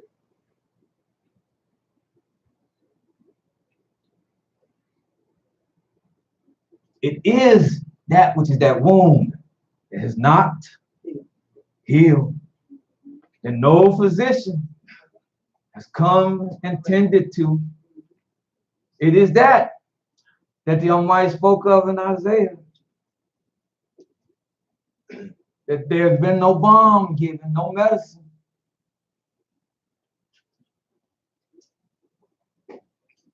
That's why we can't even readily put up the walls against our open enemy. Because we so deceitful. All right. And was deceitful before we even met him. Uh-huh. Got even more deceit. Then now we with him, we can't even see when he is being deceived. Some of us saw when that man came, we're not gonna put nobody out. We just want to build us a little stadium. That's what. But everybody gonna stay. Go this way. Now, okay. We got the money. Well, you know what we said was. I told everybody I could. They getting ready to buy up all the downtown. All of it. And people that's been down there for years, bye. Ain't no more West End. West End. Bye. Black man helping them. Man, ain't no. I've been on 2 jobs. Company got taken over. They always send somebody down from headquarters. Do a little song and dance. Oh, nobody panic. It's gonna be the same. Oh, you're gonna enjoy the transition. And he be dancing, saying, putting on the big fanfare, doing the big regalia. 6 months to a year in, they start dropping changes on you like never before. But I had this kind of cover when I was with it. But bye, that's gone. We were working like this when I was New Day. We was doing this. I know. But you said, I know. Things change. But if you had the eyes the Almighty give you, you was standing there the day he was down there doing that song, and then he said, he ain't doing nothing but lying. Ain't doing nothing but lying. He don't want everybody to panic and flood up out of here. But he ain't doing nothing but lying. All people came, voting. And what they can do and say things. Deceit. They come to us with deceit. You vote for me. Let me tell you what I'm gonna do for you. Smile. Well, thank you, sir. Thank you. But it's deceit. Years are like, I heard the other day, well, why don't you come over on our side and vote? Brother told me, why don't you come over on my side and behind the Almighty Yah? Somebody that won't deceive you. You, as he said earlier, you a woman that want a man to deceive you. When you have a faithful man standing over here, ready to be in a relationship with you. You a woman wanting to be deceived. Because they know it. They'll say it. Well, we got to pick the lesser of two evils. We ain't got to pick neither one of them. And like man saying, here go the gun, here go the knife. Which one you want me to kill you with? I don't want you to kill me with neither one of them. I want you to let me walk out of here.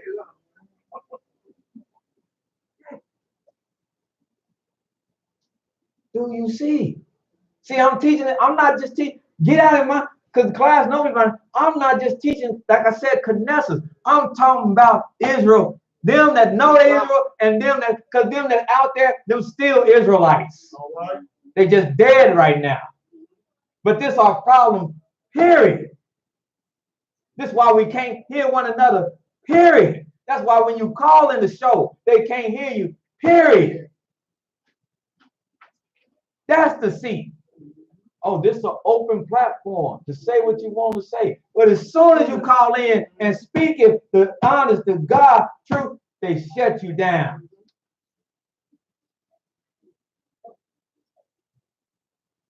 You got 30 seconds. Click. Editing, 30 seconds.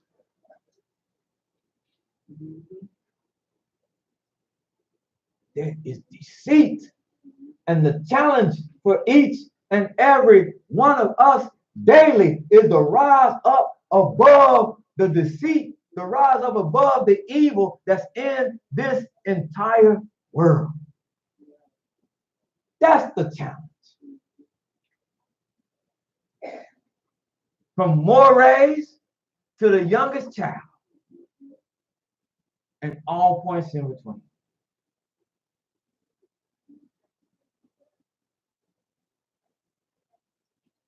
That's why Yahweh said he will prove to be. And I have so many scriptures. I know what we want because I want it too. There's many things I want.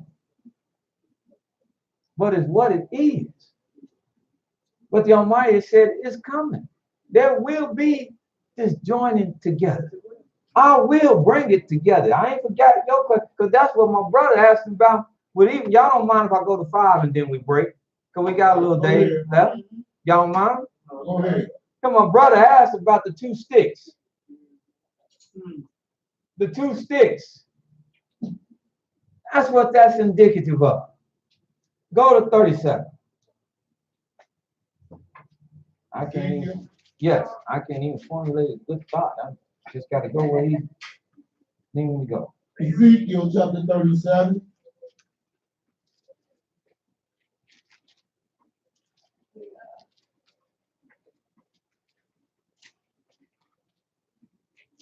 Like I said, have to know what we're dealing with. Splitting up ain't no MO that just started. We've been splitting from the time we've been brothers coming out of Father Yaakov womb.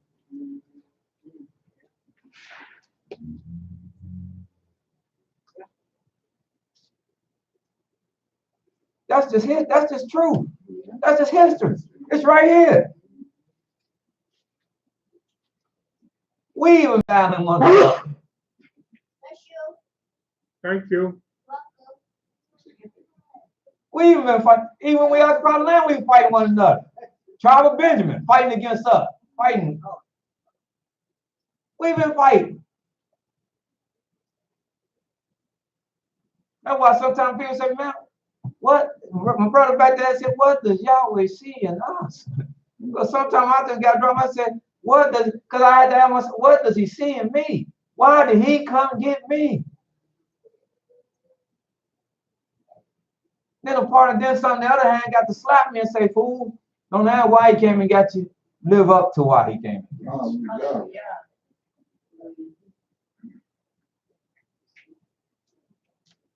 But we rough. We rough.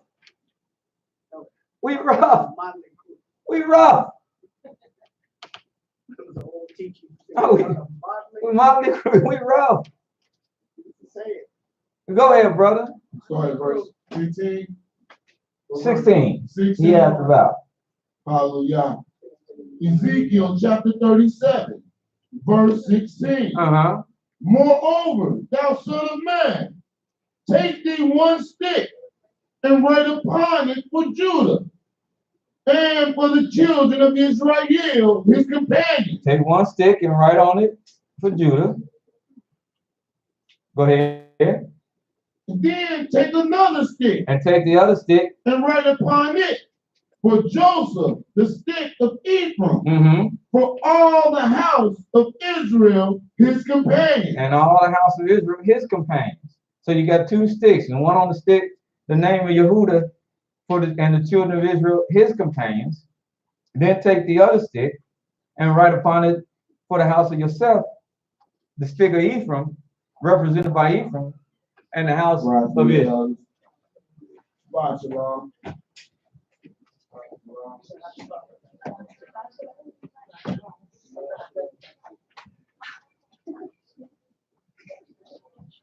Let me see.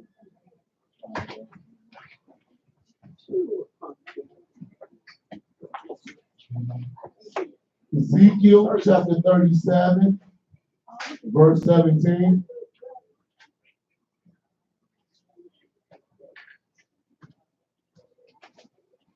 Now, what's a big barometer, or what's a barometer? Because there's not just this place. I'm prepared to show you a whole chapter where he talks about Judah and Ephraim.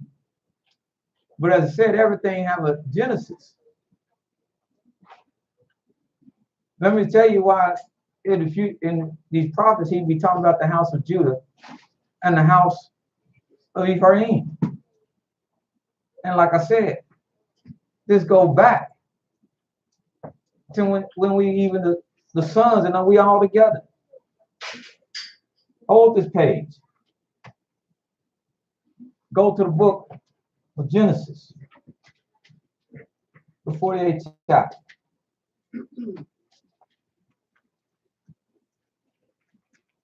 We're going to go to 5, but I'm sure we're going to come back and revisit all this. Hallelujah. Genesis 48th chapter. Yes, sir. Hallelujah.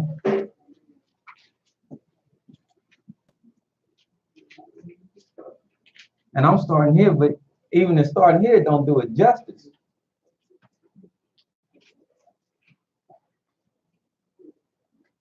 I'm going to ask a couple of questions right now.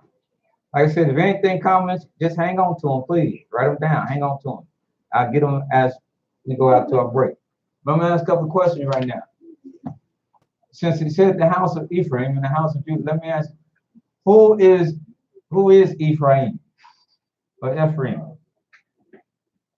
Who is Ephraim? He is Joseph's second-born. He is Joseph what? Second-born. Second-born son. The second-born son of who? Joseph. Joseph. Now I'm doing this to show you something, so you can see something.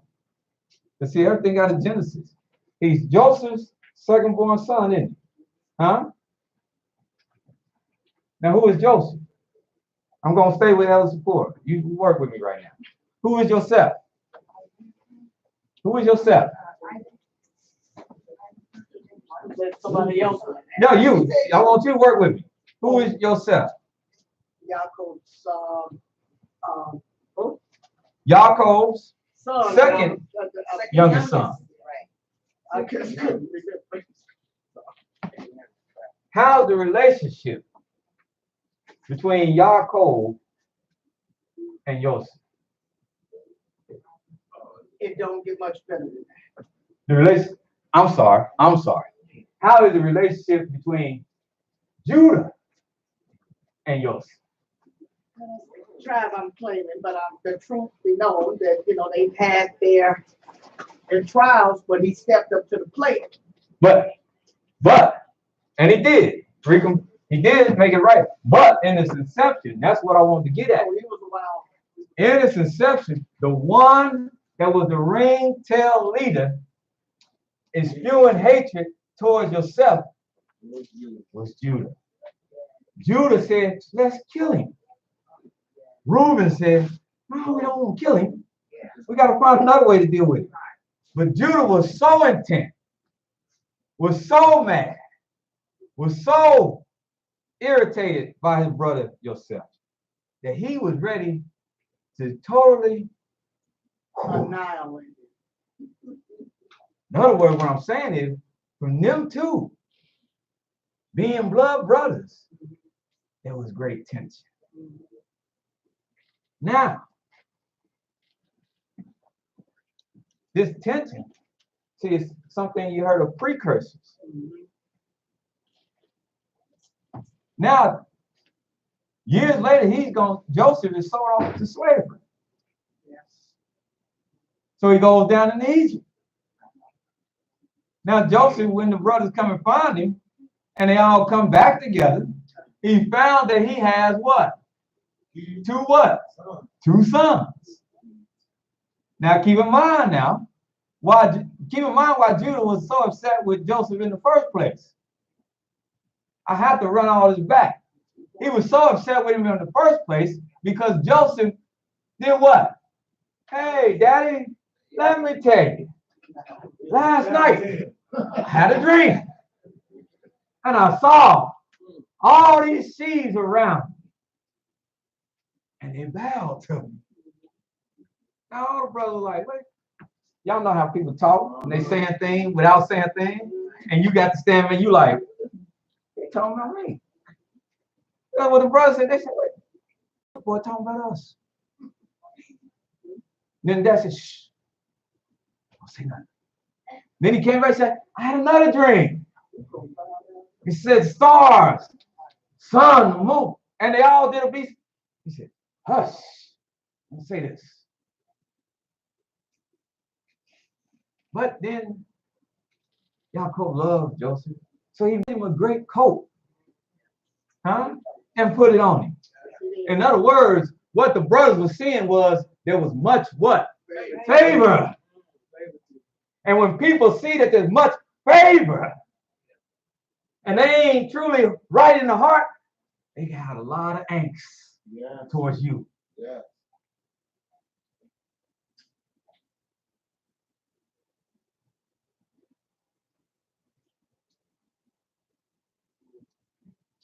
Gotta have a right kind of heart.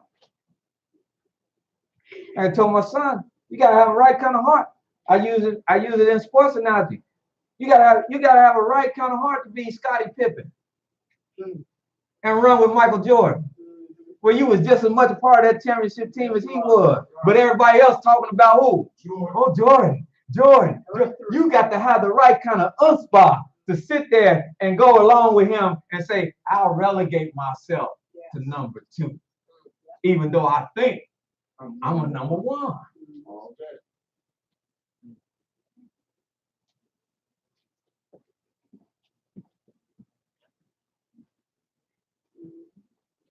Huh? Some don't want to, some can't hear this. Can y'all hear this?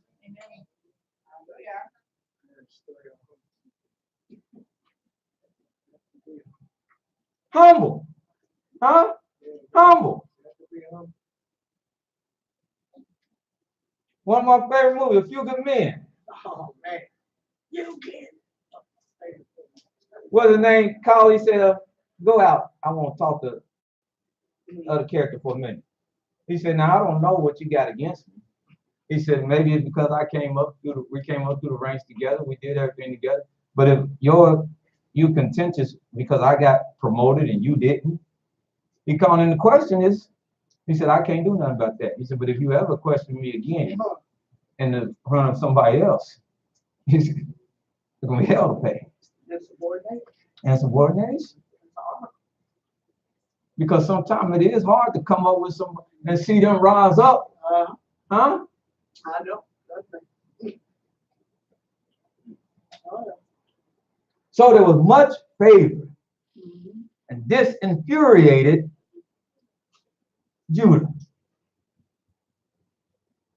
So now fast forward.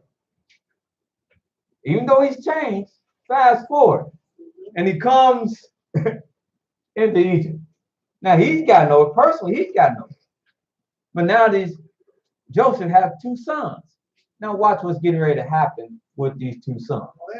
Go ahead. That's why I did all that. Y'all said, what are you doing? Another one of them down the street and around the corner to bring us back over here. Moments. Genesis chapter 48, Verse 1. verse 1. And it came to pass after these things that one told Joseph, behold, thy father is sick. And he took with him his two sons, Manasseh and Ephraim. Joseph heard the news, daddy is sick. So he grabbed his two sons and he went to see him, visit him. Go ahead. And one told Yaakov and said, behold, thy son Joseph cometh unto thee. And Israel strengthened himself and sat upon the bed. He said, well, my son, and not only my son, my grandsons, he gave him life. Do I tell my kid when I'm with them, I just stay out here. No, we all going in to see grandma. I'm going in to see Ma, you going in to see grandma. It gives a life. You're cherished. I love you. That's why you do things that I couldn't do. That little rascal back there, he can do things I got killed for doing. She feed him. And she'll go and find food where he done try to slide on because he don't want to eat it. Now I tried to do that as a young kid. And she took me out, pop, pop, pop, pop, then brought me back, and then put more on the plate and said, now you better not move till you eat this. But when he do it, she'll call me, tell me, you know what happened? I said, what, man? That boy, I said, what, man? I'm going to kill him. What are you doing? He threw my food away. I said, did you get him? No, I ate it. I said, what is this?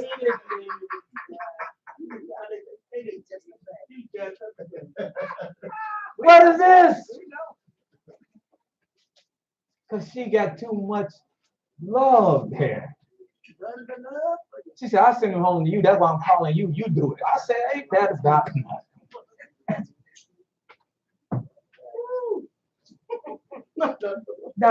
I'm saying that because that's what he felt. When they told him his grandbabies was coming, he just got excited.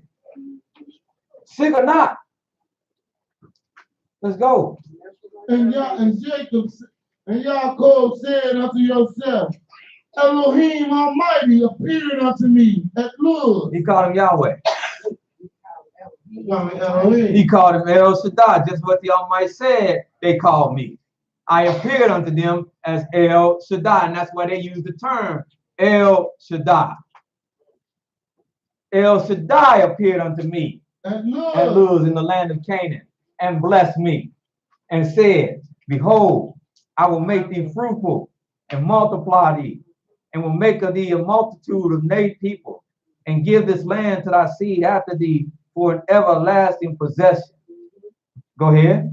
And now thy two sons, Ephraim and Manasseh, which were born unto thee in the land of Egypt, before I came unto thee in Egypt, are mine. They are mine. As Reuben and Simeon, they shall be mine. Just like my sons that I directly had, Reuben and Simeon, I am taking these boys and I'm anointing these boys. They are mine. Hallelujah. Whose sons are they? Now you know why they call the sons of Yaakov. Because right here he told you, not my grand. He said, these are my children. I know they're your children, but these are my children. And from henceforth, they'll be referred to as my children. Being your son, but my children. Go ahead. And thy issue, which shall beginnest after them, shall be thine. Now that's yours. And shall be called after the name of their brethren in their inheritance. And as for me, when I came from Padan, Rachel died by me in the land of Canaan, in the way, when yet there was but a little way to come unto Ephrathah. Yes. And I buried her there in the way of Ephrath. And the same is Bethlehem. Now it's the same as Bethlehem. Yes. And Israel beheld Joseph's son. So he looked on the two boys now. And said, who are these? Who are these lads? And Joseph said unto his father, they are my sons, whom Elohim hath given me in his place. In this place. In this place. What but place? He said, in Egypt. So that's another thing. They were born to Joseph in Egypt. Not born in the land of Canaan amongst the elder brothers. They're born in a foreign land in Egypt. And he said, bring them, I pray thee, unto me, and I will bless them. Now the eyes of Israel were dim for age. His eyesight was kind of blurry, so that he could not see. And he brought them near unto him, being Joseph, and he kissed them, and he embraced them. And Israel said unto Joseph, I had not hoped to see your face. I didn't even think I would see you again. And lo, Elohim has showed me also your seed. I have had the chance to come back and see and behold you and the babies that you produce. So Joseph brought them out from between his knees, like little kids do. They run up, get in between your legs. And he bowed himself with his face to the earth. Joseph took both Ephraim in his right hand towards Israel's left hand, and Manasseh in his left hand towards Israel's right hand, and brought them near unto them. But Israel stretched out his right hand and laid it upon Ephraim. And his left hand he put upon Manasseh. So he crisscrossed. Joseph was bringing them in the hopes that his right hand would rest upon the head of Manasseh, the firstborn. So that's why he was in his left hand, but facing his father. That would have been when his father extended his hand, his right hand would have fell on his head. And then just the opposite. But even being dim of age, he crisscrossed. And with his right hand, he put that on Ephraim. With his left hand, he put that on Manasseh. The right hand always signifies the hand of strength. That's why you hear in scriptures, he said, my Elohim told my master, stand out at my right hand till I make thy enemy, because the right hand always signifies the place of strength.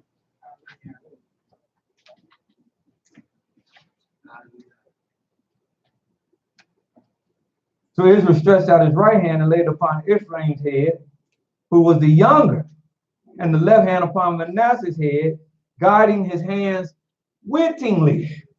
He knew what he was doing. For Manasseh was the firstborn.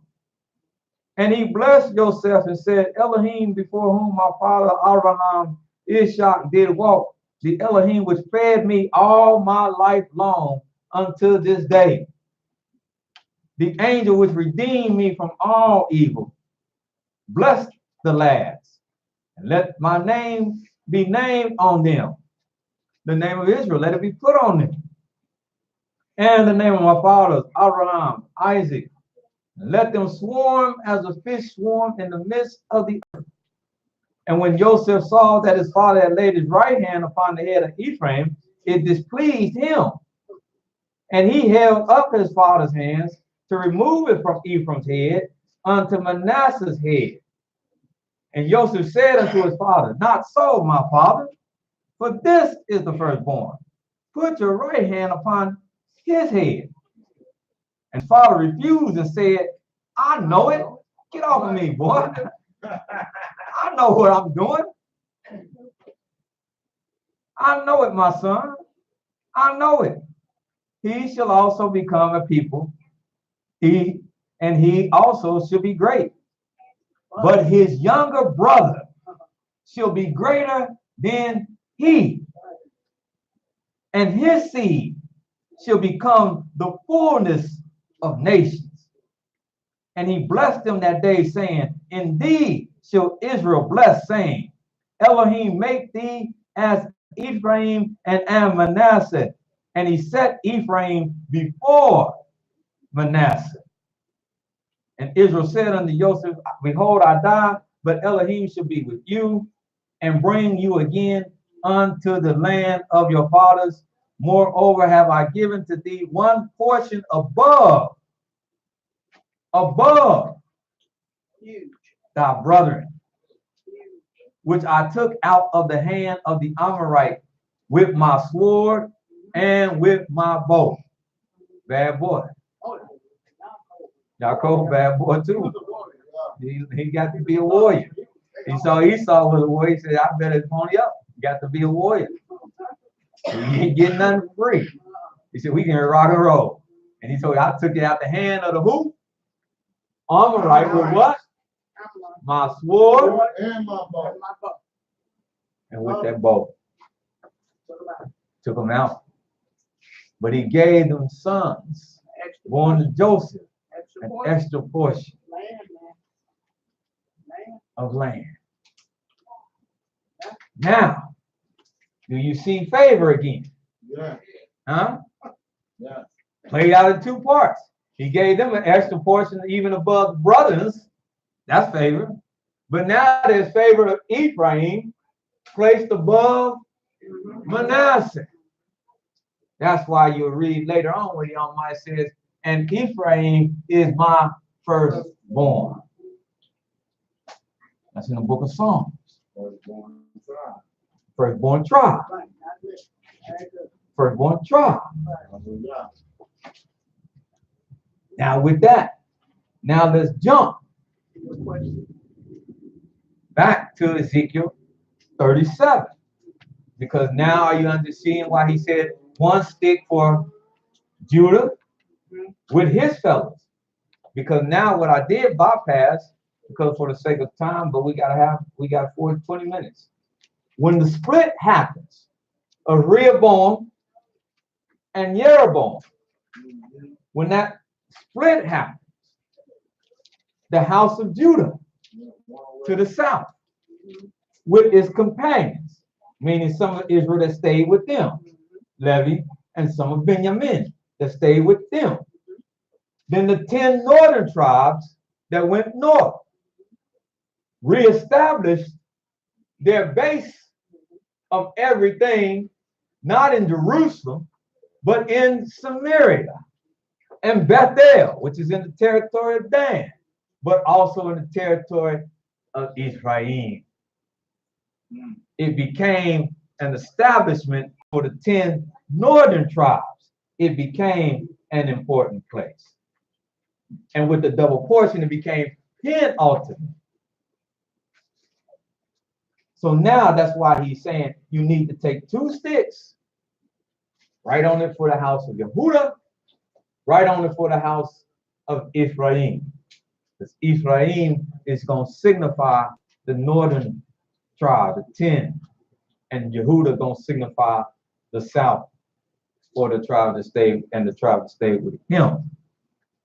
And he says, but join the one to the other. Now it's time. For a long season, it ain't been time. And it ain't been time because I so desired it to be so. See, that's another thing. And I know these are the talks, and this is the thing nobody like to hear. When we read that narrative of the tribe splitting up, what did the Almighty tell Rehoboam? Somebody teach me. What did he tell Rehoboam?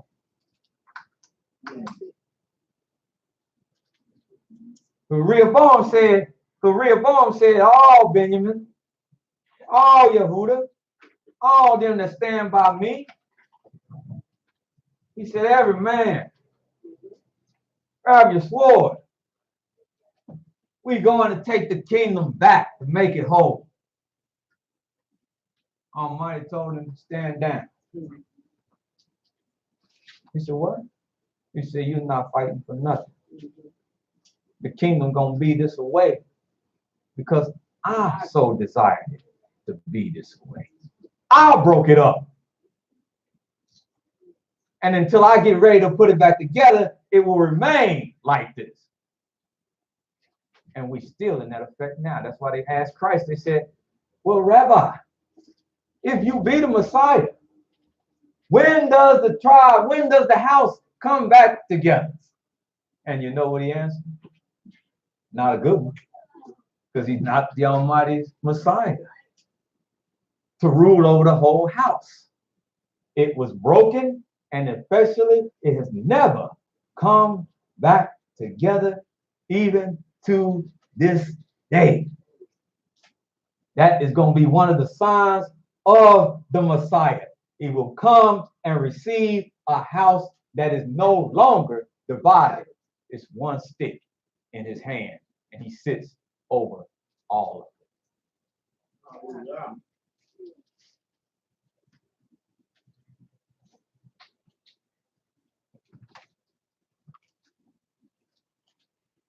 And when the children of our people shall speak unto thee, saying, wilt thou show us what thou meanest by these? Say unto them, thus says Yahweh, behold, I will take the stick of Joseph, which is in the hand of Ephraim, and the tribe of the Israel, his fellows, and put them with him, even with the stick of Judah, and make them one stick, and they will become one in my hand. And the sticks whereon thou writest shall be in thy hand before their eyes. And say unto them, thus says Yahweh, behold, I will take the children of Israel from among, where? The heathen. From among the who? The heathen. Whether they what? Be gone. And gather them on what? Every side. And bring them again to their own Land. And I will make them one nation. in the what? In the land upon the mountains of Israel. And what? And one king shall be king to them all. Shall be two nations. Neither shall they be divided into two kingdoms anymore at all. But neither shall they defile themselves anymore with their idols, detestable things, nor with any of their transgressions, nor with any of their transgressions, deceit,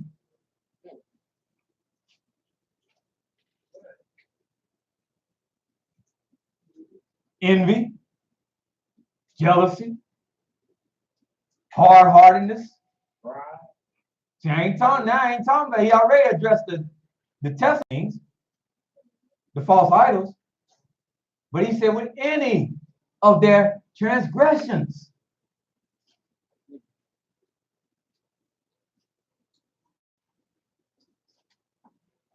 But I will save them out of their dwelling places wherein they have sinned, and will cleanse them. So shall they then be my people, and I will be their Elohim, and my David, my servant, shall be king over them all. And they shall have one shepherd. The unity is that we seeking is big. It ain't just about where we used to be. This is the Almighty. We letting him show it. This is big. This is why we can't get with UIC. Because them are brothers. Huh?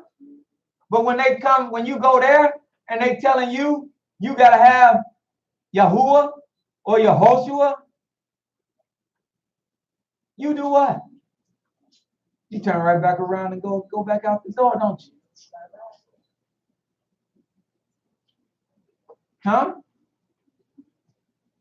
That's why when we come in this way of life, before we maintain, those of us that we try to maintain holding on to family ties. Because when we come in this way of life and we start talking about the Most High, what do our family, not us, but what do our family do? Cast you out. You can feel the discomfort. You can feel the not being wanted around. And if they're real bold, they're just gonna flat out tell you. But you know you eyeball. You know you don't belong. You know there's a sense of disconnect.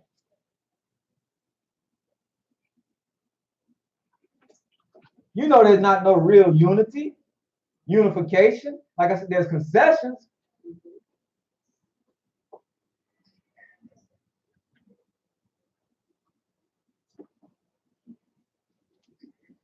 But the Almighty ain't talking about concessions.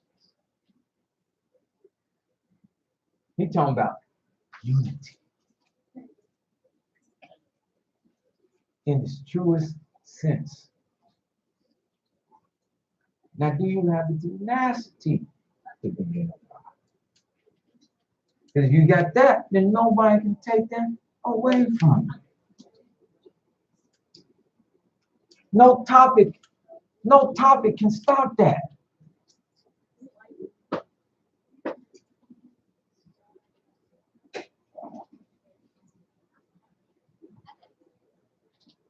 Because when we come and we lay the topic out and we lay it there and we lay it there from this,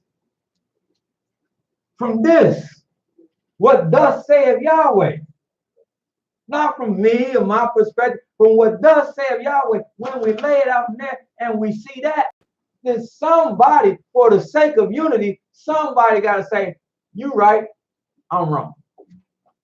If you really for the sake of unity, that's what's going to happen.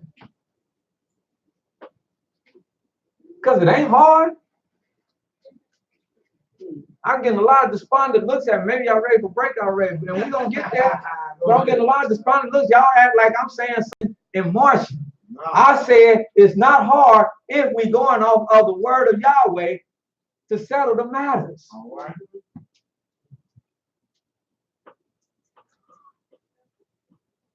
When a day starts. That ain't hard. It's covered right in Genesis. When it starts, what a day is, it's covered right there in Genesis in the first 4 verses. What's a night? It's covered. I mean, lickety split.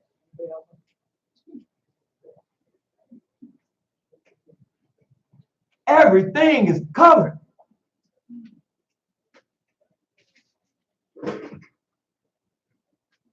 Because he said it's covered. I got it covered. I got you covered. Oh, God. Lean on me. When you're not strong, I'll be your friend. I'll help you carry on. All right. You unsure? Come to me. Do you believe me when I say I created all this? You unsure about something? Come to me. It's right here, Brother Aaron. Because you were sitting there one time talking about this man crazy. Talking about day, starting day. When I came here, we were starting in the evening. That man crazy. But when you looked on me, I opened your eyes. And you saw he wasn't crazy at all.